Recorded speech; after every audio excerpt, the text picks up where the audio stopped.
todavía no, es futura doctora en Ciencias Políticas de la Universidad de Buenos Aires y tiene muchísimas investigaciones en estudios electorales y de opinión pública. A mi izquierda, Juan Ignacio Belvis, otro querido amigo, la lista abajo, recuerden. Juani. Esto se va a convertir en un meme.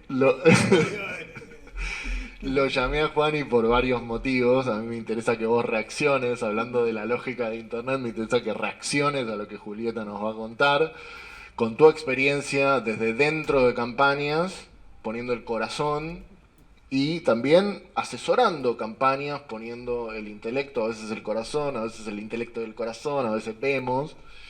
Pero definitivamente me interesa mucho lo que tienes para decir. Y está Lali abajo, que no va a ser presentada porque está abajo. Pero si sube. Es la silla de la audiencia. Ah, es como una silla. Bueno, cuidado que te la ocupa acá la masculinidad esta. Cuidado, me pongo serio, Julieta. Julieta Lenarduzzi.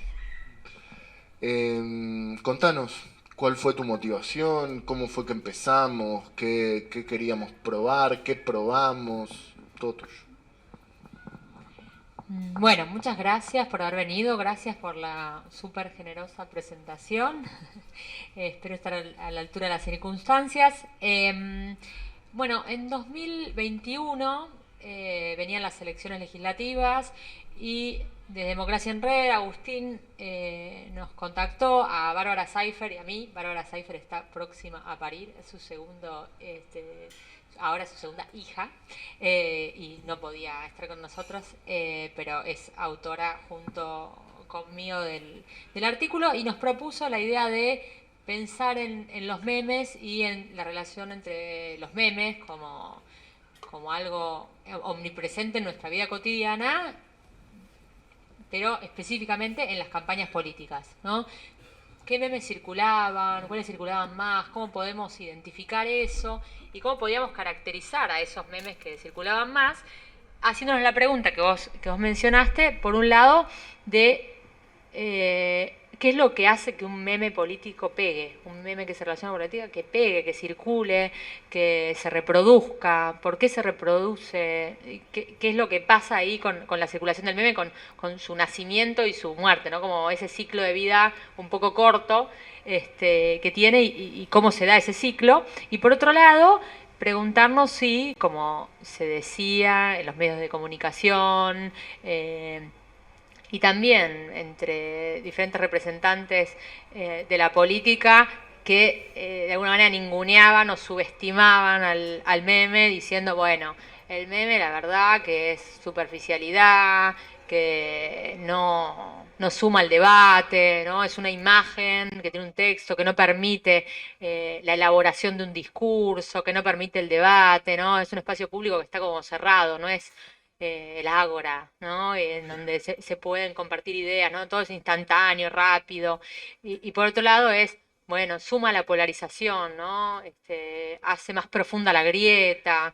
Esas dos ideas como del sentido común en torno a todo lo que es nuevo y que aparece y que empieza a circular y que primero nos genera como cierta resistencia, nos preguntamos si realmente era así. Y entonces empezamos a recopilar memes y por eso nos ayudó mucho Florencia Gallinger, que hizo toda la recopilación, era muy ordenada y juntó un montón de memes para que pudiéramos analizarlos ordenadamente, porque cada vez que nos poníamos nosotras a buscar memes, uno sigue la cadena del pensamiento y sigue uno y sigue a otro y se va a cualquier lado. Pero bueno, lo juntamos y hicimos una caracterización. Y primero quiero contarles en relación a esas dos preguntas que nos hacíamos, lo que encontrábamos era un nivel de sofisticación en el humor que está en el meme, que era imposible que eso banalizara la discusión política. Porque el humor es desplazamiento del sentido. Y hay que encontrar una imagen que diga algo que no es decible, ¿no? Si uno mira memes, hay muchos memes de Moria Kazan. Las expresiones de Moria Kazan son intraducibles. O sea, ese como, ¿qué está diciendo? Eso, que si yo lo digo, no tiene el mismo efecto que esa imagen junto con un texto que tiene que ser tan corto para que yo lo lea rápido y me resuene algo.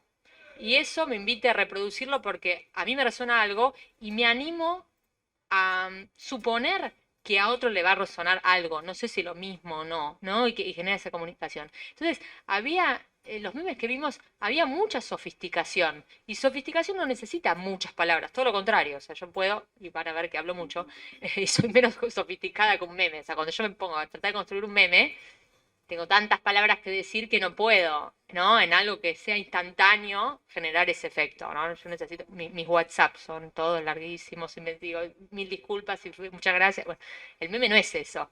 El meme es sofisticado por esa misma razón, porque elige la imagen adecuada con la frase adecuada que genera siempre una especie de distorsión, ¿no? Algo de corrimiento, de que entre eso que se dice y eso que se ve, hay algo que nos cierra también. Entonces, lo que veíamos era que esos elementos que caracterizaban al meme justamente tenían más que ver con la sofisticación que con la banalización o la superficialidad. Y por otro lado, en relación a esto de si profundizaban la polarización, lo que encontrábamos en estos rasgos de los memes, que bueno, ahora voy a comentar un poco más en detalle, es que si hay una grieta que profundizan, es la grieta entre los políticos y la gente. No profundizan la polarización entre supuestamente sectores antagónicos, ¿no?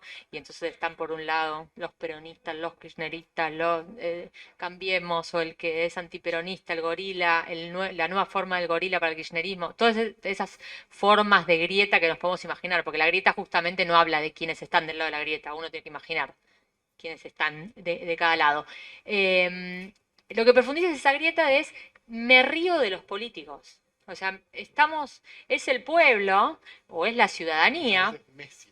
Por eso, Messi es el pueblo. Hay una que es como, también la cara de Messi siempre, siempre es como, y ahí lo puso para no olvidar. Se acordó. Porque ya lo había notado hace un rato. Ya está, es como, voy a decirlo de Messi. Ahí teníamos uno de Messi. Messi con la camiseta del Barça, que es lo no argentino y lo argentino a la vez, pero es la gente, el pueblo, la ciudadanía. Hay una que, no sé si recuerdan en pandemia, porque ninguno de nosotros quiere recordar la pandemia. Entonces, hubo muchos análisis de la pandemia durante la pandemia y ahora no queremos hablar más de eso. Pero en un momento hay una que es Alberto Fernández yendo en una combi por el conurbano bonaerense y está la jubilada que le hace así. Y la jubilada está de espalda, o sea que no le vemos la cara. O sea que podría ser cualquiera. Y ese es también la gente que le hace ese gesto. Y eso puede generarnos enojo, o sea, como que reaviva nuestro enojo, pero por otro lado, nos pone de un lado frente a esa élite política, a eso que no somos. Y si tiene el elemento humorístico, nos reímos o sea, nos reímos de ese que está ahí, o sea, de ese ridículo. Hay uno, para pensarlo ya en este contexto, hay uno de Milei con Massa juntos, que le dice como bien pibe, como que uno es el obediente del otro, y hay otro que a mí me causó mucha gracia, que era Alberto Fernández con Cristina, y están como hablando así, y él le dice, ¿puedo ir al baño? Y ella le dice, no. Entonces, no es que está hecho para el que no le gusta Cristina o el que no le gusta Alberto, es porque los políticos son esa payasada, esa es un poco entonces, si genera alguna polarización mayor, que es una que ya existe, porque todo lo que se da como mensaje tiene que resonar de alguna manera, no se crea de la nada. Todo eso, me parece que la grieta que contribuye a acabar, ¿no? Más profundo, es esa de la distancia entre políticos y la gente. Y somos nosotros también los que creamos memes.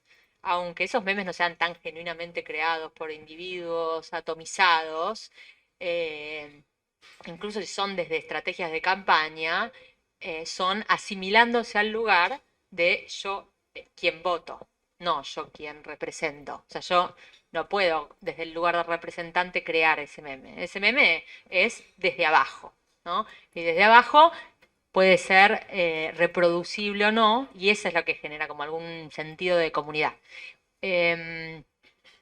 También, además de analizar nosotros los memes, una cosa que hicimos que estuvo muy buena en ese momento, y lo hicimos virtualmente porque estábamos en pandemia, fue hacer 2 focus groups en los que teníamos diferentes franjas etarias entre 18 y 55 años de personas que eran que tenían domicilio en el conurbano bonaerense y en la ciudad de Buenos Aires y que tenían la mitad de los componentes de cada grupo algún tipo de pertenencia política y otros que no tenían alguna pertenencia política clara.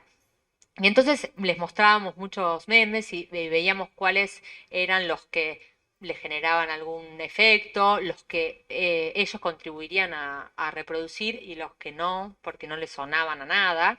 Y también veíamos diferentes formas en las que ellos conciben sus comunidades. Hay uno que estaba muy bueno, que era de Lanús, que eso, bueno, hace poco también pasó que un montón de gente no sabía que el intendente de Lanús era el intendente de Lanús. O sea, que el candidato a gobernador de la provincia de Buenos Aires era el intendente de Lanús. Entonces decía, ay, bajó su campaña por el vuelo, qué bien. Pero es el intendente de Lanús hace muchos años. O sea, que lo que pasó tiene que ver con él también. No, la gente no. Era de un cartel publicitario de una campaña en donde el reflejo de los reflectores les daba justo como un parche a cada uno de ellos y decían como, creo que era Dios nos está diciendo algo, o sea, hay un mensaje desde los cielos, una cosa así.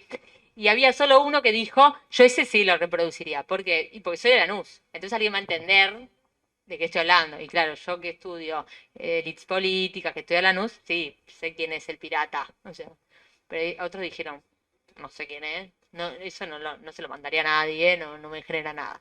Después había varios que no eran graciosos, o sea, que eran como con esta firma indignados, que decían, no causa gracia. O sea, ¿por qué le voy a mandar algo a alguien? Ya veían la firma y decían... Y ese porque como que viene de algún lado, ¿no? Y después el Focus también derivó... Claro, no le creo.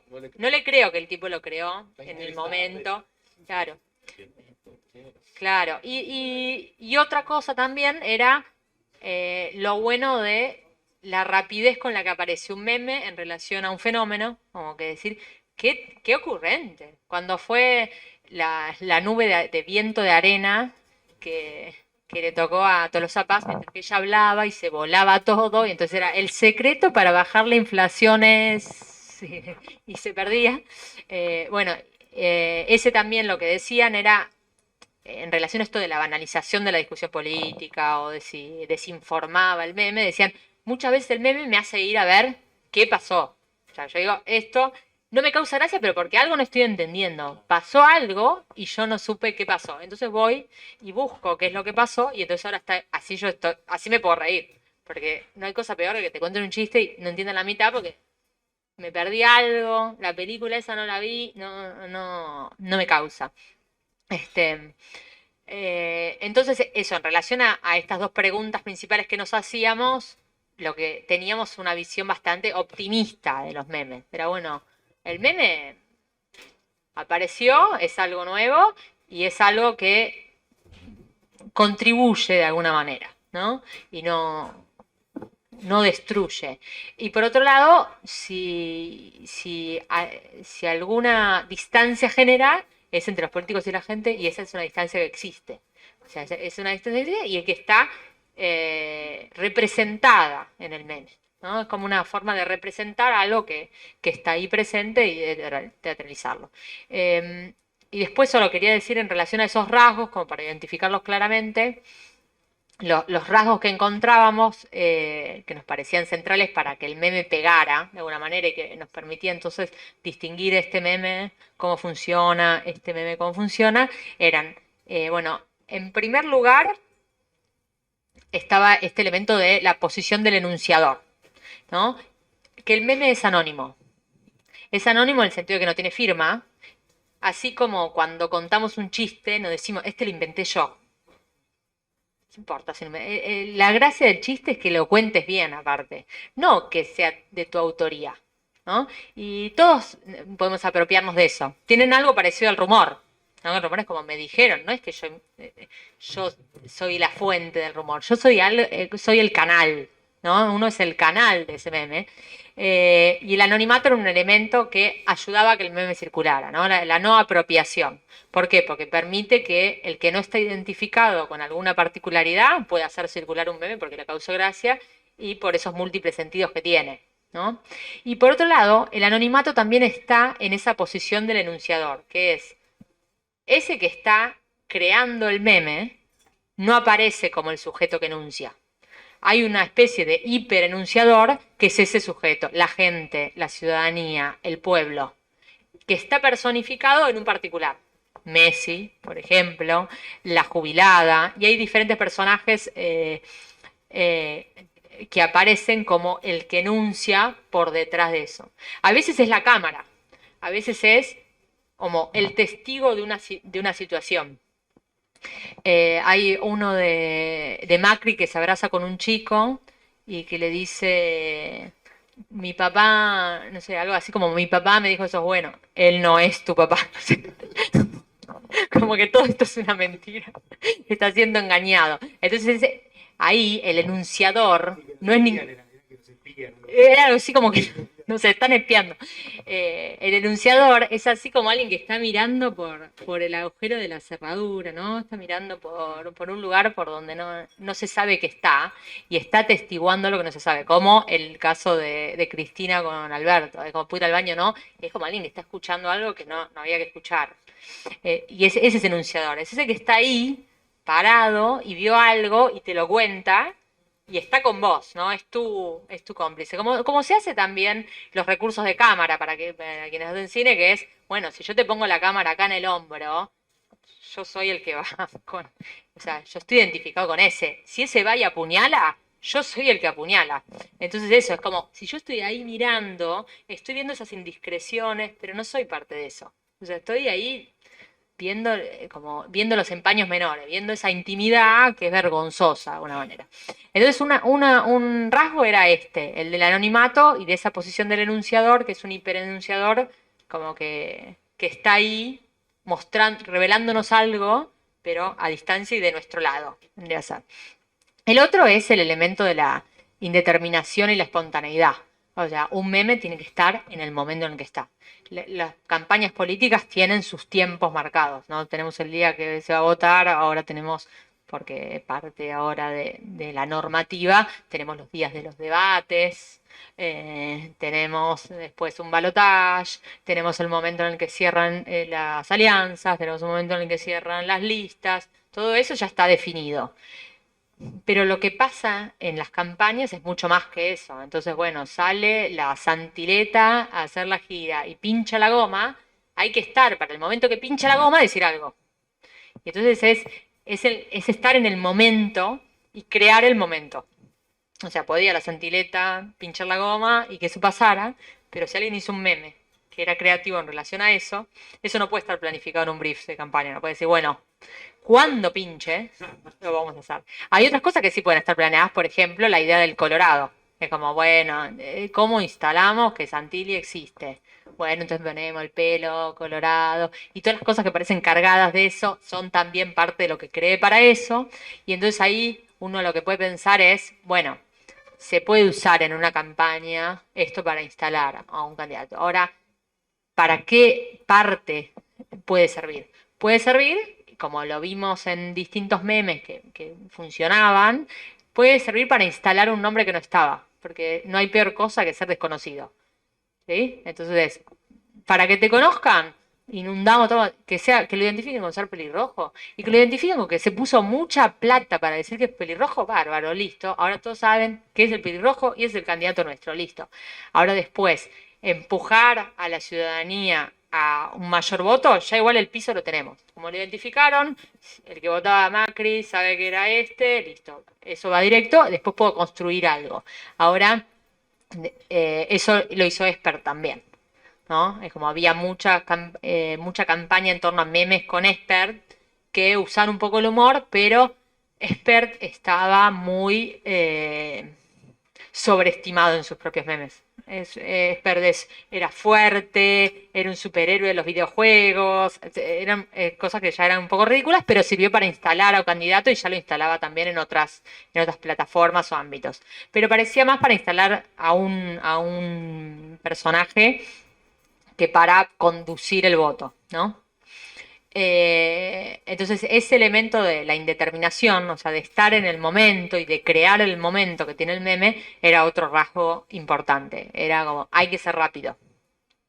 Eh, el tercer elemento tenía que ver con, como yo les decía antes, las imágenes de Moria Kazan, pero bueno, los Simpson o un tipo de perrito, o dibujos que son horribles y que están hechos así a mano, donde se están ahorcando, que son feos, pero ya se vuelven parte de un repertorio, y entonces está todo este repertorio popular, ¿sí? Que tiene que ver con películas, que tiene que ver con fondos, con fuentes que se usan, con colores de fuentes, que todo eso nos tiene que resonar en algo.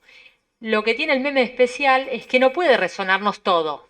Tiene que haber algo que nos deje un poco con incomodidad, algo que no sepamos, algo que no dilucidamos para que nos resulte atractivo. Si todo lo conocemos, es un poco chocante. Ahí en la campaña de 2021 circuló mucho el de, ahora me olvidé, el de Ocupas. Había muchos como vos, nena. La propaganda de la izquierda. Claro, en la propaganda de la izquierda sirvió un montón, lo instalaron bien, de una forma muy barata, pero era, bueno, todo el mundo miró Ocupas, se estaba volviendo a pasar, bueno, todo eso ayudaba. Bueno, los Simpsons siempre, y fue mucho para bardear a Randazzo, o sea, hubo muchos memes contra Randazzo ahí, y entonces es algo como para poder seguir investigando cómo opera toda esa lógica de ese repertorio, esos repertorios en imágenes, esos repertorios en frases, cómo se construyen. Y después, todos los elementos están bastante relacionados unos con otros, pero los otros dos serían la idea esta del desplazamiento del sentido y el sobreentendido, o sea, lo que no se está diciendo en el meme es más importante que lo que se está diciendo.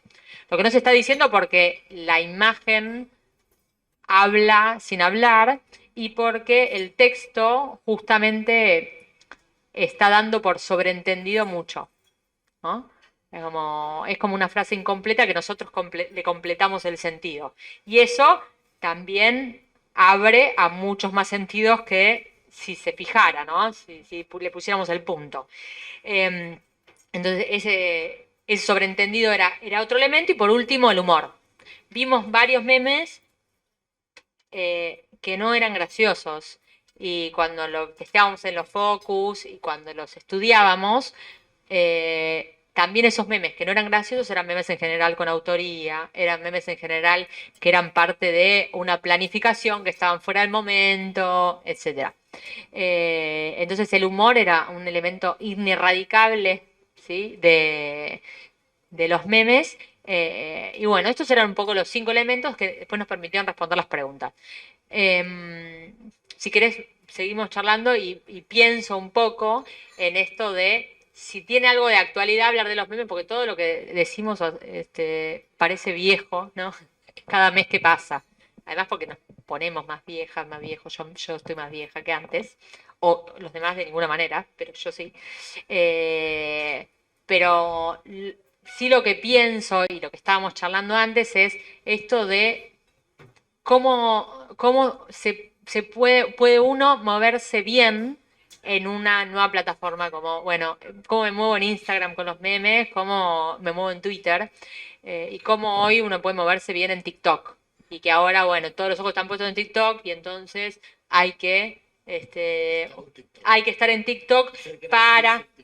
Claro, y ser gracioso, pero desarmando el discurso del otro, porque como el otro llega mucho, yo tengo que llegar. Y lo que veíamos en los memes, más que nada, es que quien hace memes que pegan está genuinamente en ese espacio. Es como respira ese espacio. No es que se sienta y dice, ahora vamos a crear esto. No, respira eso, diga así como el que es gracioso es gracioso. Y el que sabe hacer eso bien, aunque hay 1000 plataformas para armarlo rápido y todo, se mueve bien en ese espacio, ya estaba ahí naturalmente. Y si pensamos en TikTok y todo lo que pasa con el fenómeno Milei TikTok, es si este personaje es un personaje televisivo, es un personaje que abría TikTok y que tiene pibes que están ahí en TikTok, porque genuinamente desarrolla un vínculo con esos pibes y esos pibes y él se entienden ahí. Entonces, que, que la política tiene mucho de fingido, pero también tiene mucho de genuino, ¿no? Eh, Esto de que uno es como es y después el momento se encuentra con uno.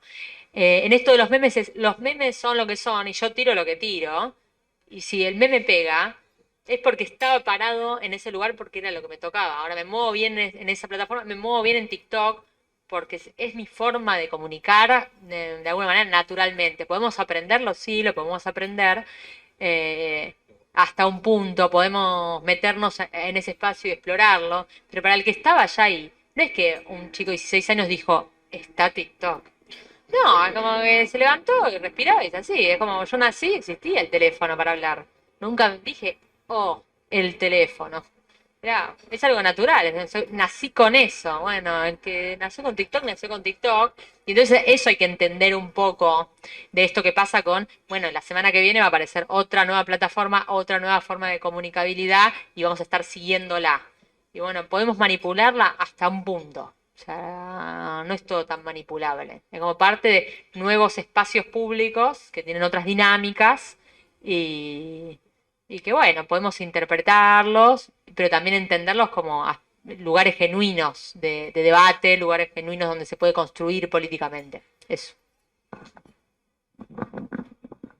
Genial. A mí el tema del anonimato me marcó. A mí el tema de Messi y la gente me refunciona. Funciona 2 veces Messi. Bueno, son 3. Eh, y esto vamos a volver sobre lo genuino y lo fingido y podemos hablar de algunos casos concretos, pero le voy a dar la palabra a Juan Ignacio que va a reaccionar y yo me atrevería a preguntar cómo se piensan los memes desde una campaña. Esto que dice Juli, que me parece bien interesante, el meme te sirve para instalarte, pero hay que ver si te sirve para conducir el voto. Mi pregunta es si te sirve para derribar otro voto, que eso también de última puede resultar Me útil. preocupa mucho últimamente. Esto me preocupa mucho últimamente. Voy a tomar un viejo hábito de los lugares de donde yo vengo, que es, antes de hablar voy a decir unas palabras. A ver,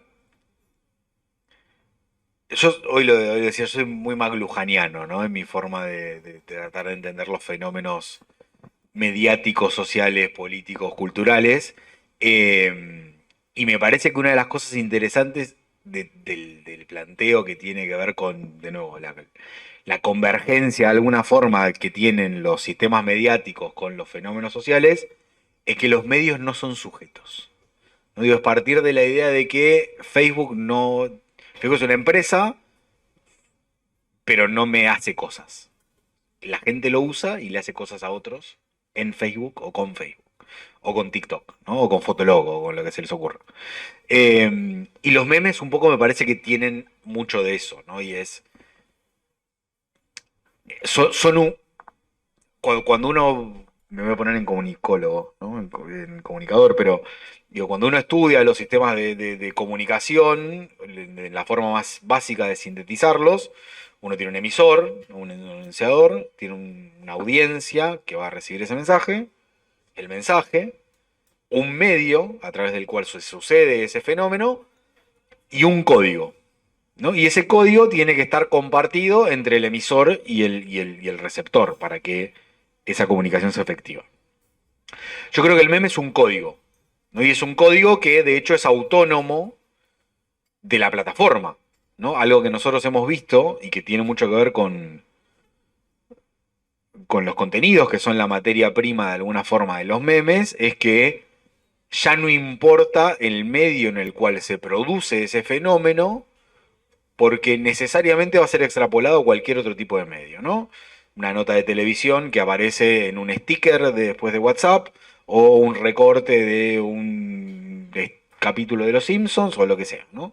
Digo, ya no importa el medio de origen para que termine después en otro lugar. Y para mí el problema es cuando queremos asignarle al medio, o en este caso al código, una responsabilidad que es de los usuarios, ¿no? Digo, y en el fondo lo que me parece que tenemos que discutir es qué pasa con las audiencias segmentadas, segregadas, fragmentadas, que encuentran en este tipo de mecanismos de comunicación sintética, no fundamentalmente sintética, ¿no? Y que eso responde a los entornos mediáticos donde vivimos, que son cada vez más rápidos, más veloces.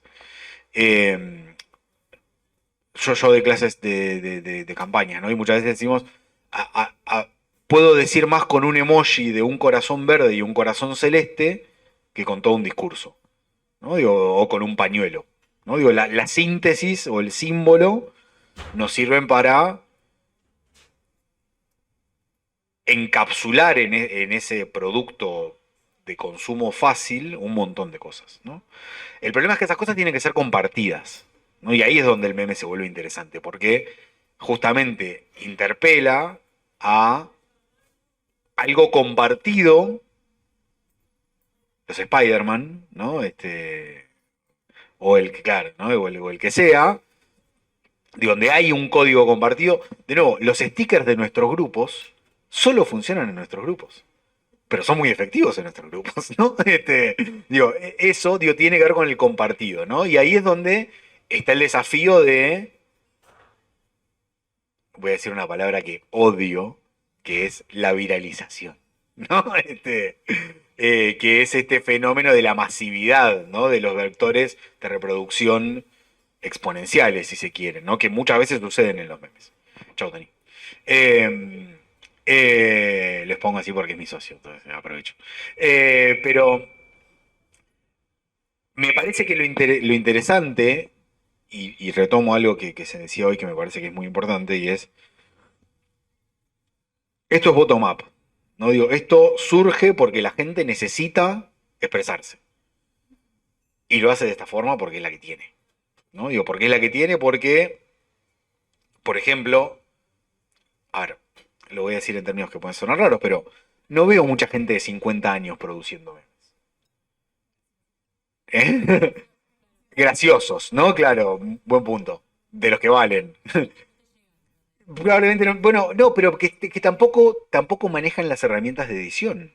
Es decir, tampoco manejan las herramientas técnicas que sirven para hacer el meme, ¿no? Digo, o tampoco vivieron los memes, ¿no? Digo, yo estaba en Mirk cuando empezábamos a conjugar diferentes secuencias de símbolos para hacer caritas, ¿no? Y así nacieron los emojis, digo, y después los emojis pasaron a ser emoticones, digo, y todo eso, pero en el fondo partimos de lo mismo, que es la construcción de un código, ¿no? De un código compartido entre sujetos que arrancaron en submundos, y de hecho los memes originales, ¿no? Digo, los trolls, digo, los memes, los que empezaron a circular de forma masiva en internet, son representaciones de submundos, ¿no? Y la clave acá es cómo eso después fue apropiado por el público en general. Pensaba algo, volviendo al tono mundialista que nos cuesta evitar todavía. Se habla del humor mucho, ¿no? Y yo muchas veces me encuentro a mí mismo lamentándome sobre cuánto hace falta un Tato, ¿no? Un Tato Bores en el mundo de hoy. Que lo explico no solo para los que no son locales, sino para los que no son como nosotros cuarentones. Tato Bores era un humorista argentino muy interesante, que tenía un programa los domingos a la noche, al menos en mi época, de humor, ¿no? Y de humor muy sofisticado. ¿Y cómo junto esto con el mundial? Porque para mí los memes son la autogestión del festejo mundialista, ¿no? Y no hubo uno que lo ordenó. El festejo se lo ordenó, solo. Bueno, los memes de alguna forma creo que representan cómo la gente se ordenó en decir lo que tenía que decir, como puede, ¿no? A través de imprimirle un texto a una foto o a lo que sea para canalizar sus angustias, sus necesidades, su falta de representación. Dicho esto, es muy difícil que desde las campañas, que son el sujeto interpelado por ese fenómeno, te puedas montar sobre ese vector. Lo que no significa que no se pueda intentar. De hecho, conozco varias agencias que están cobrando bastante bien últimamente, en estas últimas semanas, por hacer esas cosas. Y algunos funcionaron, ¿eh? Digo, algunos tuvieron más vistas que otros, si eso es funcionar, ¿no? Desde un punto de vista cuantitativo de cómo medimos las cosas en las campañas. Pero yo creo que así como, y llevándolo al plano más terrenal del mundo electoral que vivimos hoy, así como no creo que Milei esté acá imponiendo necesariamente una agenda, sino que la canaliza y la representa y le da a esas sensaciones, ideas, emociones, actitudes respecto de la realidad, una vía a través de la cual expresarse. Creo que en muchos casos eso es muy difícil de fakear, ¿no? Es muy difícil de forzar desde el punto de vista de la producción de lo que hacemos en una campaña.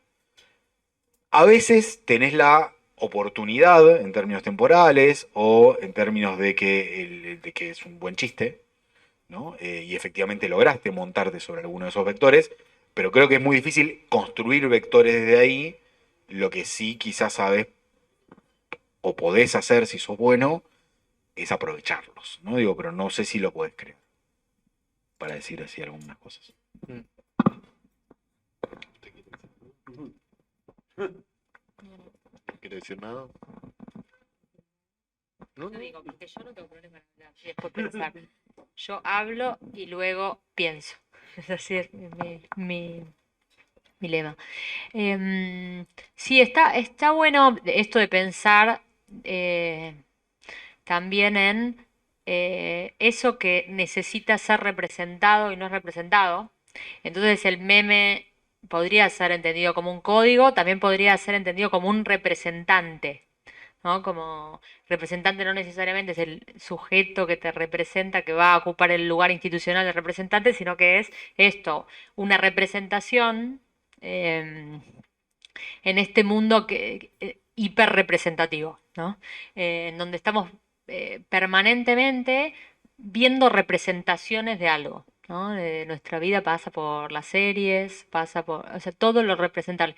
El juego del fútbol es una representación de algo. Entonces, es esta manera de representación. Ahora, si pienso en esto de si hay algo que está siendo canalizado, yo soy de los que piensan eso. Es como, no hay Milei si las cosas no están mal, o sea, no hay Milei si no hay malestar, no lo habría. Pero por otro lado, hay un Milei que construye algo con eso que está frente a él, que es heterogéneo. Entonces, bueno, ahí es muy de nuestra teoría política, que está ahí tengo mi profesora adjunta, eh, que la representación es un movimiento de ida y vuelta, ¿no? Hay algo que no está siendo representado y que es representable de alguna manera, y hay algo que está ahí, que si no estuviera ahí, el representante no aparecería, pero por otro lado, hay mil formas de representar esa masa moldeable. Y entonces ahí creo que los representantes, y entonces los que están construyendo también estos mensajes, tienen un aspecto en el que pueden entender bien a su audiencia, entonces armar bien algo que sea vendible, pero por otro lado son genuinamente ellos algo que está en el momento para representar. Entonces me parece que si uno piensa en Milei y todo lo que ocurre alrededor de Milei y también todas estas mini representaciones de Milei que son sus fotos, memes, videos, menciones a Milei en donde uno ya se imagina al león o todo eso, es Milei era así. Milei también se construyó un personaje y lo que hizo es saber bien, ¿no? El parlamento de su personaje y seguirlo bien. Entonces, como que está ese juego, de como podría parecer otra representación de ese malestar para otro lado, y apareció un Milei porque hay sujetos en el mundo. Eh, entonces pienso en relación a los memes y también ese doble juego, que es, hay algo de malestar que es representable, hay algo de distancia respecto a los políticos. Eso tiene que estar ahí porque si no, no pega nada de lo que se dice. Pero por otro lado, hay mil formas en las que eso se puede representar y se representan algunos memes y algunos pegan porque hay alguna especie de alquimia y otros no, ¿no? Y entonces se vuelven mejores representantes que otros. Eso, o sea, me parece que está ese juego, ¿no? De representación ascendente y descendente, donde nada está completo antes. Eso me parece.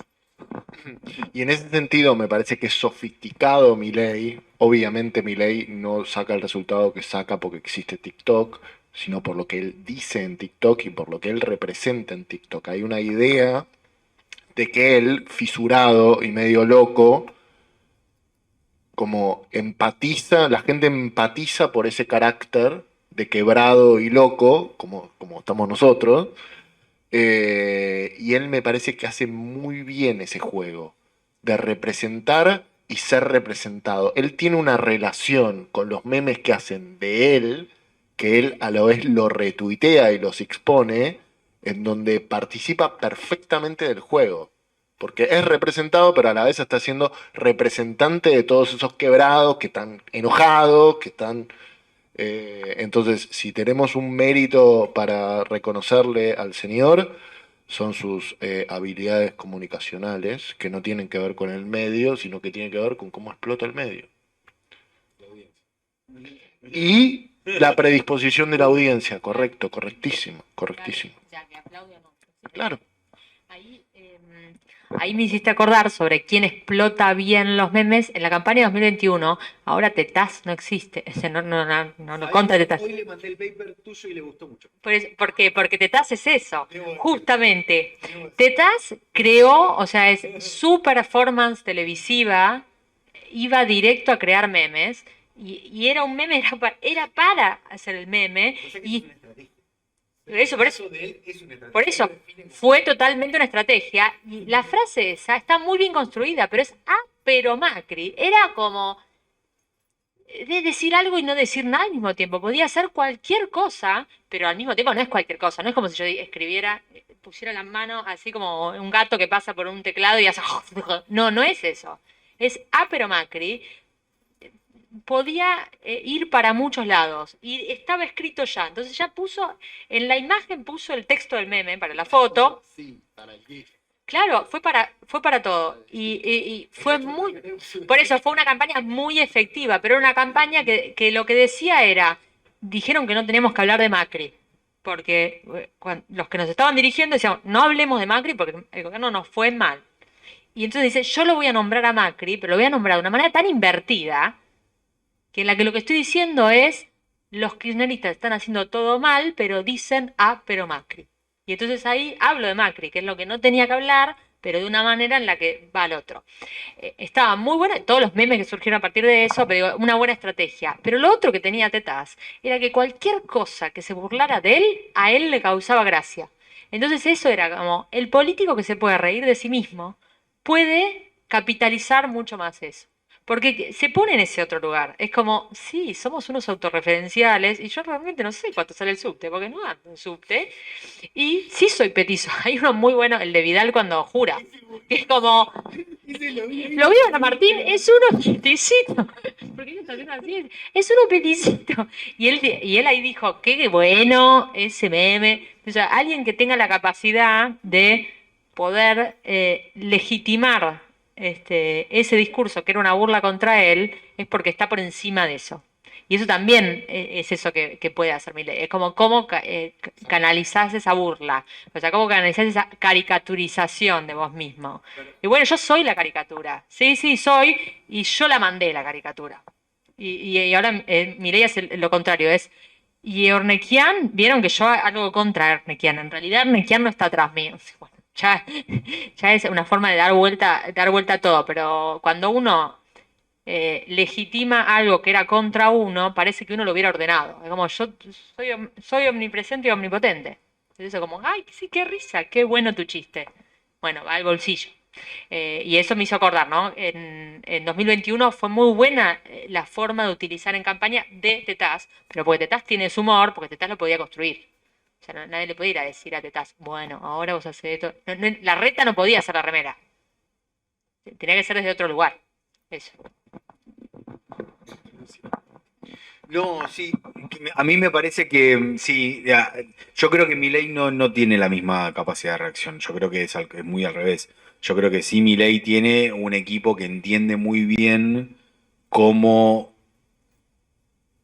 hacer algo que decíamos hoy, que es reconstruir la materia prima de la comunicación, es decir, cómo tomar una entrevista y sacar otra cosa de ahí, y cómo editar, es decir, conoce muy bien los mecanismos técnicos de cómo funcionan, ni siquiera te diría desde una forma coordinada, sino de que los sujetos que son su audiencia son los que saben hacer eso. Y de hecho creo que en lo personal él tiene una capacidad de reacción a la adversidad muy distinta en estos casos, donde de hecho por eso necesita que lo editen. Por eso necesita que lo editen justamente porque si mostrás el crudo, no es mostrable. Entonces, por eso necesita que lo editen todo el tiempo. Digo, me parece que es al revés. Lo que sí tiene es muy buenos editores. ¿No? Son él, Que hablan en nombre de. Hoy anotaba una sigla que cuando yo arranqué a trabajar en campañas, cuando fue lo de Obama, ¿no? Digo, en ese momento donde apareció todo lo digital. Y ahí se hablaba mucho de una idea que era el GCU, que es el UGC, el User Generated Content, ¿no? El contenido producido por la propia audiencia, ¿no? Que es lo que hoy llamaríamos memes, ¿no? Pero eso era un poco más complejo en ese momento, hace 15 años. Pero esa era la clave, ¿no? Digo, ¿cómo vos lograbas construir un ejército de denunciadores? ¿No? Y eso, Milei lo tiene. Y no lo pidió, ni siquiera lo fue a armar. Y yo no, de nuevo, los fenómenos sociales son profundamente multicausales. No digo, hay un montón de cosas que explican por qué esa gente está ahí, pero él no los armó, eso seguro. Digo, no los fue a buscar, aparecieron y los coordinó con discurso, ni siquiera con organización, que no es menor. Que de hecho, con una conversación que teníamos hoy de la mañana muy temprano, ¿no? Donde hablamos de los líderes. Bueno, hay algo que hay que reconocer, ¿no? Digo, después podemos estar de acuerdo en cómo, para qué, quién, un montón de cosas, pero condujo con discurso, no con organización. Eso no es menor. Digo, hay que atenderlo como tal.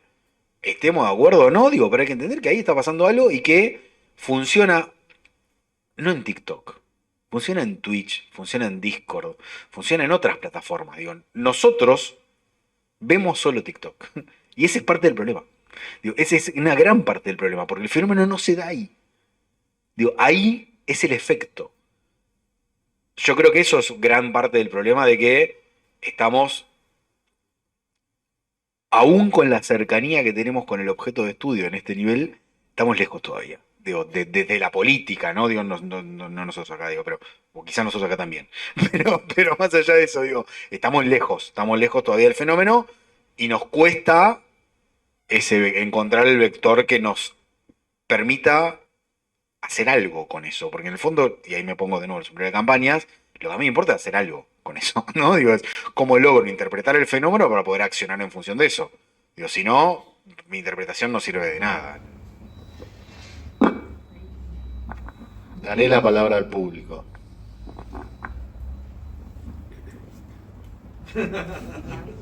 Te has sentido presionado. Yo tengo una pregunta. ¿Puedo? Pregunte. No podemos como prever cuándo, pero como ven, hay muerte del meme, igual. Como que siento que estamos en... No casi sabe cuándo es el pico, pero como que estamos medio en el pico y digo... ¿Cuál es el futuro del mundo? Ahí ya en 2021, cuando estábamos analizando los memes, ya cuando estamos analizando las cosas ya están muertas. En realidad. Y entonces ahora los historiadores que hablan de que los cientistas políticos no pueden estudiar nada porque no se puede estudiar el presente, siempre estamos estudiando el pasado porque ya pasó. ¿no? Pasaron las elecciones y un montón de discursos parece que tuvieran 100 años. O sea, eso parece, entonces ya tenemos tiempo para... No, pero cuando estábamos estudiando lo de los memes, sí nos pasaba que se derivó mucho la conversación en los focus hacia los stickers. Entonces era como que uno va siguiendo atrás de la circulación de eso, que igualmente es ya cuando es masivo. Y los stickers... también tienen o sea, tienen mayor nivel de segmentación y de creación para una audiencia muy particular, porque ya estoy como dentro de un grupo utilizando esos stickers. Y otra cosa que pasaba es que usan un montón de stickers políticos para cosas propias de alguien que no es político. O sea, yo no uso stickers porque yo tengo o sea, como, ¿cómo voy a poner un sticker de esto? O sea, ¿eso qué quiere decir? Que yo estoy haciendo esa cara. Los stickers son políticos. Claro. No, yo tengo un problema, yo aparte tengo un problema, que eso no sé si me ayuda a hacer una lista de eso o no. Yo tengo un problema hasta para poner emoticones. Tengo un problema para poder expresar lo que yo siento en una cosa. Porque es inexplicable. Yo claro, tengo un nivel de distancia que me permite estudiarlo. Entonces, yo creo que, no sé si las cosas mueren, ¿no? Porque también incluso pienso sobre la sociedad capitalista. El mercado no llegó a todos lados, en realidad. Si pensamos de una lógica más decolonizada. Claro, en algún momento llega, o sea, no, el mercado llegó mucho más a la política, pero política acá, en la ciudad de Buenos Aires, en un barrio, es como, hay un mundo tan extenso, en donde yo creo que las cosas no mueren, es como, hay medioevo en lugares del mundo, y hay sociedades matriarcales en paralelo con otras, y hay catolicismo muy masivo en muchos lugares, cuando quizás vivimos en sociedades donde decimos, che, ya murió esto. O sea, ¿quién cree que Jesucristo camina sobre el agua? Bueno, hay un montón de gente que la cree. Entonces, yo no sé si las cosas mueren. O sea, me parece que el meme pasa a formar parte de un repertorio más amplio de cosas, mientras que se van superponiendo otras con esas y se va transformando. Es como, y los cuadros pictóricos, ¿no mueren? No, no mueren, o sea, va a haber eso. Y las películas van a morir, no, no mueren. Me parece que es eso, como también puede pasar a ser un elemento de arte en algún punto, ¿no? Es como un objeto que se creó y que hizo este mundo y que se puede seguir creando menos masivamente, más masivamente, pero me parece que ya está ahí, no se puede anular del todo. Eso, no sé si un día la radio va a morir del todo, sí, o sea, todos esos canales y códigos me parece que no mueren, es como se van superponiendo y algunos que tienen más privilegio en unos momentos, pero ya está, se creó eso, es como una forma de expresión, pienso yo. Yo diría que no, a priori, que no mueren. Eh, y yo creo que justamente lo que voy a decir puede sonar contradictorio, ¿no? Digo, pero la síntesis surge como necesidad de la complejidad. Es decir, al tener fenómenos cada vez más complejos, realidades cada vez más complejas, audiencias cada vez más segmentadas, más segregadas, decía yo hoy, fragmentadas, yo creo que y teniendo las restricciones propias de los idiomas, ¿no? Y de nuestros idiomas, eh, el coreano tiene algunas palabras muy interesantes que son mucho más profundas. Digo, nosotros tenemos una frase entera, ¿no? Digo, el pesar del momento de la soledad frente al mar, ¿no? Y eso es una palabra. Bueno, quizás nosotros necesitamos un meme en vez de una palabra para eso, ¿no? Digo, lo que voy es y también creo que esto, para bien o para mal, nos guste o no, y más a los que hacemos comunicación, y más a los que hacemos mensaje, y más a los que hacemos democracia, probablemente nos preocupe más, pero tenés que decir más cosas, más complejas en menos tiempo y en menos lugar. Eh, y yo creo que eso hace que todo esto se potencie cada vez más en vez de que pase a ser una moda. Eh, y uso siempre el mismo ejemplo, y es las pinturas rupestres estaban almacenando información, no estaban decorando la cueva. ¿No? Digo, estaban construyendo una forma de decirle, mira, matamos estos animales de esta forma, nos juntamos acá, lo hacemos con estas armas. Digo, hoy lo vemos como cultura, ¿no? Digo, y es como, de hecho, como uno de los hallazgos primeros que nos permiten hacer una recolección de historia registrada. Pero era otro el sentido, ¿no? Digo, yo creo que, y era la forma en la que podían sintetizar la información de esa forma, pintándola, dibujándola. De esto se parece a un buey y se parece a una lanza. Yo creo que de nuevo, hoy la complejidad nos lleva a que este tipo de mecanismos de síntesis hagan que un pañuelo diga más que un discurso, ¿no? Ella quiere. Bueno, gracias. Muchas gracias. Gracias. Bueno, tomo la palabra. Coincido con Juan y yo pienso que no va a morir el meme en su sentido más amplio de unidad cultural transmisible. Y en ese sentido pienso que la política a lo más alto que puede aspirar es precisamente a convertirse en un meme, como unidad cultural transmisible, ¿sí? O sea, un eslogan de campaña, un jingle de campaña, tiene el objetivo de pregnar, de salir. Menem lo hizo, dicen que soy aburrido, no sé, yo ya gané de Margarita, a confirmar.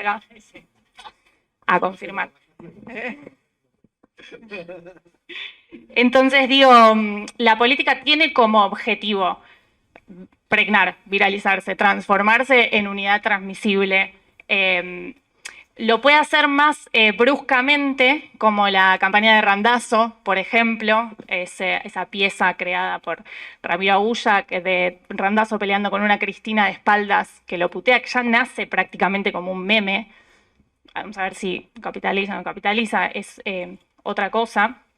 O Tetaz, jugando con el meme a su favor, digamos. O bueno, lo que logra Milei, que es viralizarse, convertirse en meme sin buscarlo y logra capitalizar eso a su favor. Entonces, en ese sentido, pienso que no va a morir el meme. El meme no morirá. Ya ido, somos meme. Meme's not dead. ¿Algo más? Quiero discutir una cosita a disposición de las autoras para seguir explorándolo, pero quizá por un recorte del corpus que se hace, yo no coincido en que sean necesariamente antipolíticos. En el sentido de esto que vos decías de profundizar la grieta entre la gente y los políticos, ¿no? Hay, por supuesto, muchos en los cuales podemos hacer esa lectura, y también hay muchos que fortalecen eso, ¿sí? Hay un corpus, por ejemplo, esta semana Cristina desembarcó en TikTok. Sin embargo, ella hace mucho tiempo ya era un personaje en TikTok. Cristina, como Moria Kazan, tiene muchísimas frases memeables y tonos memeables. Vos sabés que sí. ¿Sí?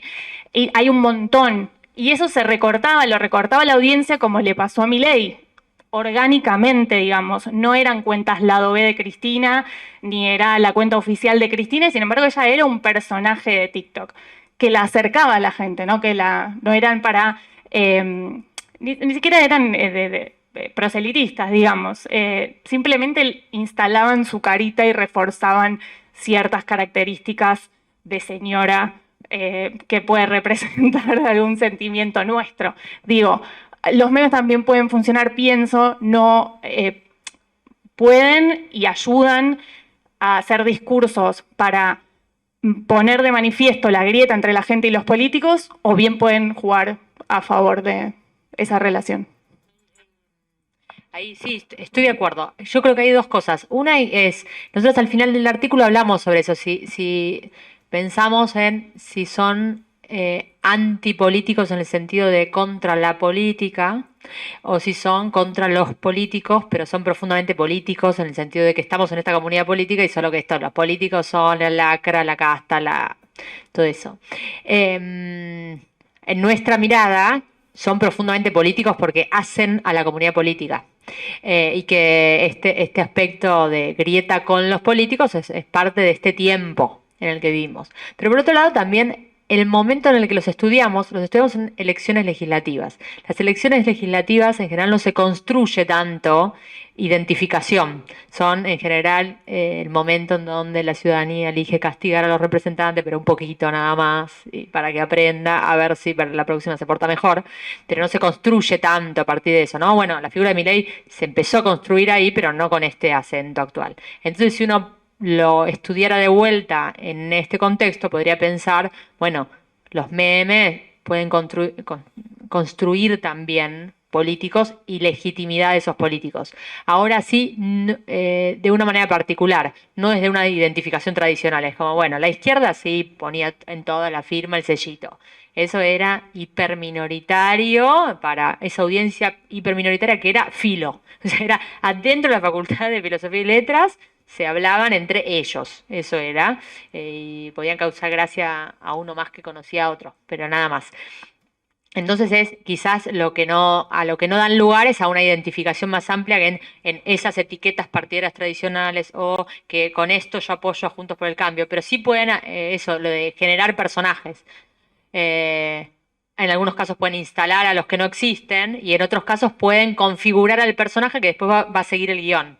Bueno, Cristina también es un personaje de sí misma, así como Milei hoy parece más personaje de sí mismo, pero Cristina sigue su libreto porque ella es eso y no la van a callar, dijo, a mí muerta, presa, no me van a callar. Bueno, ya uno está haciendo una teatralización el representante cuando está ahí adelante. Lo mismo con la figura de Milei y con lo que decía Juan Ignacio, también esto de tener seguidores que te sepan editar y qué mérito tiene el haberlos acercado con un discurso y que sean personas que necesiten, es como, viste, como cuidar la figura de la madre. Es como, bueno, mi mamá un par de veces me pegó, bueno, pero eso lo editamos, o sea, lo cortamos en el recuerdo. Entonces, alguien pudo construir un discurso que me hizo creer todo y ahora cuando lo veo y es real, le corto todos los pedacitos y lo ayudo a cuidar esa imagen. Entonces todo eso, que es un proceso que se da descentralizadamente, sin que alguien lo imponga, tiene su mérito. Y a Cristina le pasa lo mismo. O sea, Cristina pudo construir un vínculo que después, al que le gusta a Cristina, todo lo que no queda lindo, lo saca de su recuerdo y si puede, y tiene alguna herramienta de edición, lo saca del video. La diferencia con los de Milei es que esos tienen la herramienta de edición. Que quizás, bueno, hay un votante de 50 años de Cristina que no tiene esa posibilidad de operar tan rápidamente en plataformas en las que no es nativo, ¿no? Y que ahora sí están tratando de hacer, ¿no? Como que hay ciertos actores que dicen, bueno, vamos a hacerles el discurso de control. Y hacen un video de TikTok que dura 3 horas y media y que te explican la teoría de la comunicación que vienen de sociales y que te cuentan que en realidad están manipulando el mensaje. O sea, todo eso lo tienen que recortar, pero bueno, porque cada uno es nativo de sus propios discursos, como yo que hablo mucho, no puedo hacer un video de TikTok para convencer a la gente porque tarda mucho. Así que eso. Rocío. Sin micrófono. No, ¿llega? Bueno, gracias. Me encantó la presentación. Voy a leer el texto súper interesada. Y que quería hacer una pregunta que no sé si la voy a poder expresar bien. Pero, ¿cómo se relaciona lo viral o lo masivo en los memes con el aspecto de la singularidad que cada uno le pone? Porque es verdad que el anonimato los hace genuinos o los hace legítimos, pero al mismo tiempo la característica del meme, entiendo sin haberlo estudiado ni hecho un meme nunca ni saber nada de eso, pero tiene algo como de que qué bueno que lo voy a poder modificar. En esa modificación está mi expresión personal, a diferencia quizás de otras cosas que han sido masivas en la historia cultural y homogéneas. Esto no es homogéneo. Esto es viral, pero tiene algo personalizado y efímero y muy sumamente democrático en el sentido que, a diferencia quizás de otras plataformas en las que parecía al principio que, no sé, desde Facebook podías transformarte en un líder de opinión o desde YouTube podías transformarte en cantante, ahora ya se sabe que medio no, pero el meme sigue siendo bastante accesible a que cualquiera pueda ser el creador de un meme viral.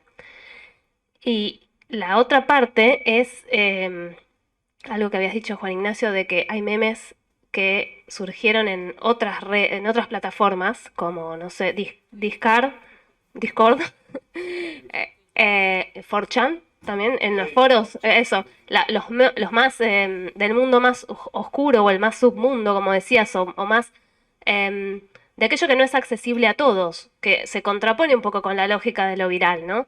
Me preguntaba si hay algo también en los memes de mostrar pertenencia a una comunidad que quizás es cerrada, de ser parte de los iniciados de algo, ¿no? De un código compartido, es un código, ¿no? Pero de una comunidad más cerrada y son memes distintos. O sea, me preguntaba, porque están las dos lógicas. También pensando en campañas, uno no quiere que sea cerrado, quiere que circule. Bueno, eso no sé si es muy claro.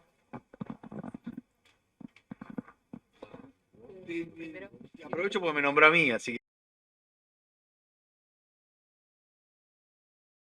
Y me voy a tener que ir después. Pero yo creo que hay una aspiración de relevancia en la construcción del meme que no es necesariamente popularidad. A ver, no sé cómo explicarlo, pero me pasa que me siento representado yo en esas comunidades, ¿no? En los que están en Reddit, en los que están en esos mundillos, en los foros, los que nacimos en los foros, en Mirk, digo, en esos lugares, digo, la revolución de los nerds, como decía Bill Gates en los 90s, y yo creo que esto tiene mucho que ver con eso, y de hecho muchas de estas mecánicas surgen de ahí, digo, de cómo se editaban desde los píxeles, de los bitmaps, a todo esto. Y sí, efectivamente, acá el problema está en el salto de la apropiación del mecanismo, del código, como yo lo quería plantear al menos, eh, fuera de su entorno. ¿No? Digo, lo que es un código en un lugar, extrapolado a otro lugar, deja de serlo. Entonces lo tengo que adaptar. Y en esa adaptación pierdo virtuosidad de alguna forma. Lo que no quita que aún los memes producidos, por decirlo de alguna forma, que yo no creo que sean memes, digo, son piezas de contenido que en todo caso pueden tener algún factor de viralidad, que es otra cosa, claro. Digo, el meme habla de la memética, ¿no? Del factor de copia de la información, digo, de ahí viene los mimos, ¿no? Digo, el mimo viene de ahí. Yo creo que, de nuevo, si yo quiero que el meme sea efectivo para la campaña de masa, y seguramente ese meme no va a ser efectivo para la campaña de Bullrich. Es decir, los vectores que hacen que la viralización sea efectiva, viralización de nuevo, ya dije, yo tenía un grupo en una campaña que decía viralizar mata gatitos, porque teníamos la frase interna de cada vez que alguien nos pide que viralicemos a alguien, algo está, no digo, desde ese lugar. Pero digo, el fenómeno que hace que sean mayor, digo, que suba la distribución, como decimos en términos técnicos, tiene que ver más con que ese código sea compartido por tu audiencia que por la otra. Y cuando vos estás en un proceso de disputa barra polarización, más allá de cuántos polos tenga, necesariamente mi código para que sea compartido por los míos tiene que ser tiene que contrastar con el código del otro. Con lo cual hay un fenómeno en algún punto donde es Moria, pero con institucionalidad o con choris. ¿No? Digo, por llevarlo al extremo. Pero de un lado va a funcionar y del otro no va a funcionar. Y yo creo que ahí sí. Bueno, pero siempre va a ser Moria porque Moria es el punto de conexión. Yo lo había escrito. Bueno, no importa. Digo, para mí, gracias, chiquita. Para mí la clave de que esto funcione tiene que ver con la conexión entre tres cosas. Un lugar común, Moria, un sentido, ¿no? Digo que eso tiene que ver con la oportunidad, y algo fuera de lugar, Moria, también, ¿no? Digo, pero tenés que tener las tres cosas. Digo, tenés que tener un mensaje que sea claro, un lugar común, los Simpson, lo que sea, y algo que también esté fuera de lugar, ¿no? Digo, los tres vectores tienen que funcionar. Pero esos tres no son necesariamente alineables para todas las audiencias. Digo, no son los tres mismos vectores para masa en el interior que para Milei en la Comuna 2. ¿No? Digo, entonces, algo que yo me peleo mucho todo el tiempo cuando me toca arrancar una campaña es no se le puede hablar a todos. ¿No? Digo, no se le puede hablar a todos. Necesariamente tengo que elegir a quién le voy a hablar. Y eso hace que hay cosas que yo le voy a decir a los míos que a los otros le van a caer mal y no van a pregnar. Pero para mí eso es clave. Bueno, lo que hablamos de lo democrático. de TikTok. Decí vos primero. No, decí vos. Yo soy el moderador, Julieta, cara. Bueno, no, porque estábamos justamente hablando antes de la actividad sobre esto de las plataformas más o menos democráticas, ¿no? Y qué es lo que premian. Entonces, para mí está bueno eso que pensabas, y yo no tengo respuesta para la pregunta porque no, porque es algo que tendría que pensar. O sea, esto de que pueda ser más, como que es que el meme es un lienzo que aparte te lo dan gratuitamente, de alguna manera. Y no es lo mismo que un spot televisivo. El spot televisivo antes estaba en la televisión, no lo podías ver nunca más. O sea, lo veías todas las veces que se repetía. Después, bueno, tenés YouTube, entonces puedes buscar todos los spots viejos. Y La silla vacía es del debate al que no fue Menem con Neustadt. Por ejemplo, vos veías eso y lo veías en ese momento y estaba en ese diario. Después lo podés ver si vas al archivo y lo encontrás. Pero no era tuyo. Está ahí, te llegaba a vos no se lo dabas, ni siquiera era un volante ni era una boleta. No era algo que vos podías usar para vos como militante llevarlo a los demás. Era producido por otro, creado por otro y vos estabas ahí solo mirando, te gustaba, no te gustaba, era fijo. Lo que pasa con el meme es que está ahí disponible, cualquiera lo puede crear, hay muchos que lo manipulan, pero pasa lo contrario que lo que pasa con otras cosas en Internet, que es, bueno, uno en un momento podía crear su página de Internet sin saber código. Ah, sí, buenísimo, listo, tenemos Wix. Después se vuelve todo tan sofisticado porque hay más guita puesta, que un montón de cosas que eran democráticamente disponibles para todos en Internet se vuelven cada vez menos disponibles. ¿Por qué? Porque hay, o sea, yo usaba Google Ads, ahora no puedo usar Google Ads, porque tiene un nivel de complejidad que hay que pagarle a gente para, o sea, todas esas cosas que tenían como un aspecto democrático, accesible a todos, se fueron complejizando. El meme pasa lo contrario, es, sí, los de las campañas se pueden sentar, tratar de inventarlo, pero no le van a ganar a alguien que es gracioso. O sea, hay gente que es graciosa y que hace eso y hace el mismo meme con un tipo que vieron que se le veía la raya en la calle y justo le sacó la foto y bueno, y esa persona es graciosa. Y no le puedes robar el humor a alguien. Entonces eso tiene de bueno el meme, que es como, está ahí siempre disponible y el que es gracioso va a ser gracioso y es difícil motorizar eso. Podés sí hacer un montón de cosas de segmentación de mensajes, pero no de mensajes graciosos. Así puedes segmentar tu campaña y decirle a los que vos pensás que son pro vida, que tal, o sea, como en la campaña de Bolsonaro, que dirigieron mensajes por WhatsApp para uno para otro. Eso lo puedes hacer, pero el meme tiene ese aspecto democrático, pero también está la plataforma en la que se mueve el meme. Y lo que estamos hablando es qué pasa con cada una de las plataformas donde es verdad, el medio no es un sujeto, pero Facebook tiene sus reglas y sus lógicas y no le gustan los pezones. Y entonces vos no vas a poder pasar ese filtro, porque bueno, es un espacio en donde hay ciertas reglas. Instagram es un espacio con ciertas reglas, con cierto logaritmo, sí, cierto logaritmo, cierto algoritmo. Y ese algoritmo, y no es que no entiendo algoritmos, solo que digo mal la palabra, pero ese algoritmo termina promoviendo el mismo discurso que vos ya avalaste, que no sabes cómo lo avalaste, porque apretaste Candelaria Tinelli y ahora todo lo que ves es Candelaria Tinelli, no era tu intención. O sí era tu intención en última instancia, pero no querías que fuera eso. Pero TikTok tiene algo en donde también te va generando variedad, porque te puede gustar otra cosa. Entonces hablamos con Agustín recién, es como el americano te vende que a vos te empiece a gustar lo que el americano le guste, para poder venderte lo mismo que vende y no tener que adaptarse a vos. El chino te vende todo lo que quieras en todo, de cualquier lugar del mundo. Entonces hay algo de las plataformas que también altera un poco esa democraticidad de los mensajes. Vos decías, es, bueno, si TikTok premia que vos tires todo lo que se te ocurra y no te va a castigar por eso, porque tire basura. Porque alguna va a pegar, otra no. Ahora, otra plataforma que no premia eso requiere otro nivel de sofisticación. Y entonces es como las plataformas también inciden sobre cuán democrático puede ser ese debate. No sé, como cuánto pueden circular cosas que produce como alguien de a pie.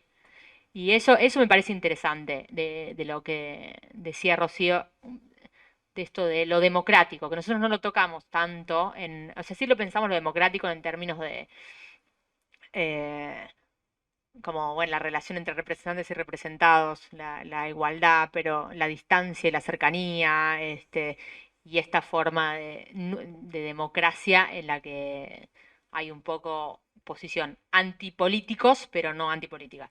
Pero no tanto en el término de democracia como lugar de los iguales, ¿no? Donde estemos como en cierto pie de igualdad. Y me parece que el meme tiene ese aspecto que no tienen otras formas de mensaje o de canalización por redes, donde, bueno, se va segmentando y algunos privilegiados que tienen más plata, que tienen más recursos, que tienen más conocimiento, lo pueden hacer y otros no. O sea, el meme puede ser retrucho, pero si es gracioso y va a circular. Eso me parecía. Dos manos levantadas. ¿Van a tener que acercarse o nos ingeniamos? Yo tiro 2 máximas, mira. Dos máximas. Sí, sí, máximas. No, no. No, no, pero no, porque. Sí, claro. No, porque una me parece que es. A ver, creo que hay. A ver cómo decirlo para que no sea tan violento. Sí, bueno, fue fundamental. A ver, me parece que por un lado, más allá de que. A ver, por más de que todos tengamos posibilidad de construir audiencias, todo proceso comunicacional es asimétrico, ¿no? Digo, todo proceso donde hay uno que está queriendo decir algo y otro que lo escucha, es asimétrico, hay una relación de poder ahí.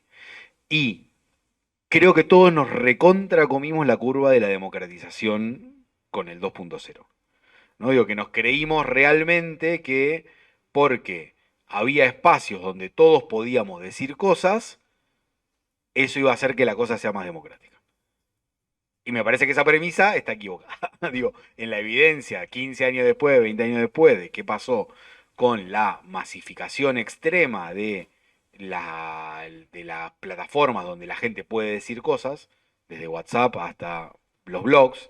Hoy me acordaba de los blogs en el 2009, ¿no? Digo, cuando el kirchnerismo específicamente tenía un equipo que era PJ Digital, donde formaban gente, ponían computadoras en subsuelos y ponían a gente a escribir blogs. Es decir, las técnicas cambian, pero los mecanismos no son muy distintos.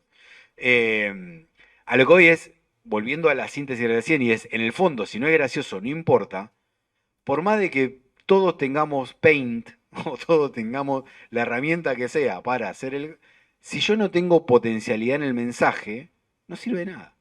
Y los medios me parece que representan eso, más allá del algoritmo, si te premia, ¿no? Digo, si el mensaje no pregna, todos nosotros tenemos cuentas. ¿Cuántos tienen 10.000 retweets? Listo. Digo, me parece que hay un vector. A lo que quiero ver, a lo que quiero ir es, no es democrático. Creo que tiene aspectos, y voy a decir una palabra que va a sonar rara, pero es meritocráticos. Es decir, tenés el mérito del humor, te va a ir bien. Tenés el mérito de ser oportuno, te va a ir bien. Tenés el mérito de... Bueno, puede no irte bien también, justamente, pero si lo haces consistentemente, tenés mucha más chance de que te vaya bien, eso seguro. Vas a tener que acercar o gritar, no sé. No fuerte, creo que se escucha. Sí. Me quedo pensando un poco en las condiciones de recepción del meme y de lectura. Pensar en lo que decían de como discurso de síntesis, de una gran complejidad, y pensando en que si hoy gran parte de la conversación política pasa también por acá, si creen que sería importante avanzar también hacia una especie como de, así como fue en su momento la alfabetización mediática para los discursos de medios masivos, si existe algo así, si creen que existiría algo así como la alfabetización, en que también, pienso, es muy contrastante como todo lo complejo y lo sofisticado que hay, que se condensa en el meme, y la condición de lectura que es tan rápida y tan acrítica la mayoría de las veces, porque bueno, me río un rato y paso a otra cosa. Si creen que hay algo valioso en trabajar en desentrañar el sentido, como en cómo volvernos más críticos en la lectura de esos memes, o si simplemente es como, bueno, una cuestión más de humor y luego para hacer un análisis más profundo debería irme a otros tipos de discurso. No sé si se entiende. Vamos con vos y cerramos. Sí. Sí, mira, primero, muchas gracias por esto que me ayudó mucho acerca de los memes. Quería saber si en la investigación que habían hecho habían encontrado algo similar a una agenda setting con respecto a la temporalidad de los memes. Es decir, en esta época hablamos todos y hacemos memes de tal cosa, ¿no? Si es que hay o no, o simplemente responde a una inmediatez y como no es orgánico, no hay algo que ocurra de manera similar en todos los casos. Y después también, hablando de los stickers y pensando en el shitpost, si hay alguna, también una fenomenología del tipo de transmedia, es decir, yo necesito, para poder entender un shitpost o un sticker, antes haber entendido el meme y antes haber visto a Moria en Tinelli. ¿Sí? Si eso funciona así o nada, muy agarrado los pelos. Sobre la investigación. Bueno, un emoticón les hago un emoticón que es el que uso todo el tiempo. Yo uso ese mucho. En la investigación, a eso respondo. Sobre el uso de los stickers, la verdad que es difícil saber cuál es el cúmulo de conocimiento que necesita la persona para entender eso. Alguien puede usar algo con un sentido, por ejemplo, sin tener mucha información sobre otra cosa. Es como usa el de Néstor Kirchner haciendo así y es una persona apolítica, pero le gustó la expresión y no le significa nada. O sea, me parece que lo que tiene interesante también el meme es que se reproduce mucho sin necesidad de tener un título, una especialización, una maestría en eso que está ahí. Por eso lo del repertorio, que es como, no podés no conocer a Moria. Ahora, no sé esa cara de Moria, en qué lugar estuvo y qué es lo que pasó. Y después está ese meme que veo y que no entendí qué es lo que pasó, voy y busco y fácilmente encuentro cuál era la escena, qué es lo que pasaba, y eso. Sobre lo de agenda setting, sí, lo que encontramos es que los ciclos en los que aparecían diferentes memes tenían que ver más con eventos mediáticos en los que se habían visto cosas que permitían entonces una forma de reproducción de eso. Pero era muy variable. No hay memes sobre el debate, no hay memes sobre el día de la elección, no hay memes sobre los hitos que ya están definidos. Hay memes sobre todo lo otro, que es todo lo que pasa en TN las 24 horas, en alguna imagen que me causó gracia y la absorbo. O sea, sí tiene que ser una imagen mediática, ¿no? O alguna frase que se dijo que después se usa otra imagen que sea como la que genera esa distorsión, esa de como algo que es un lugar común y algo que está fuera de lugar. Eso es lo que encontramos. Yo diría que fundamentalmente, el meme es fundamentalmente ex post, con lo cual viene atrás de la agenda, ¿no? Digo, a priori. Y lo otro que diría, tratando de unir un poco las dos cosas, es tampoco hagamos overthinking, ¿no? Digo, tampoco nos quememos la cabeza. Digo, esto pasa, es parte del fenómeno, es parte de la cultura. Lo que sí me parece que puede servirnos en todo caso, desde el punto de vista más analítico, te diría que de consumo, es que sirven mucho más que para el agenda setting, para el framing, ¿no? Digo, para entender cómo se framean, es decir, cuáles son los encuadres que se utilizan para referirse a los diferentes temas, desde los diferentes enunciadores. Y había quedado algo más para decir de lo tuyo, pero no me acuerdo qué, pero en el fondo, sí, esto.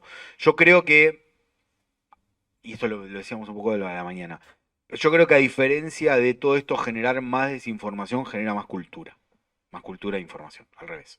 Yo creo que el deepfake, el meme que te hace, ¿de dónde salió esta frase? ¿De dónde salió esta foto? ¿No? Creo que en el fondo termina siendo un efecto más informativo que desinformativo en el neto general, si se quiere. Yo coincido, y aguanten los memes, porque comunicar y comunicar política es simplificar, pero voy a hacer cierta salvedad. Hay momentos en donde la política con la política discute en modalidad meme. Entonces ahí es donde tenemos el problema que tenemos. Ese es un problema de la política, no de los memes. Pero como ven, confunden, ¿no?, el medio con el mensaje. Entonces parecen algunas sesiones, sobre todo en las comisiones, que están descontroladas, pareciera que están tuiteando. Y no están tuiteando, nadie los está viendo, entonces podrían hacer política seria, como si el protocolo de cara a la audiencia, que tiene que ver con simplificar un mundo cada vez más complejo, y eso es correcto, no pudiera abordarse en toda su complejidad en los lugares en donde la complejidad es necesaria. Entonces, zapatero a su zapato, cada harina a su costal, gracias por venir, disfruten el verano.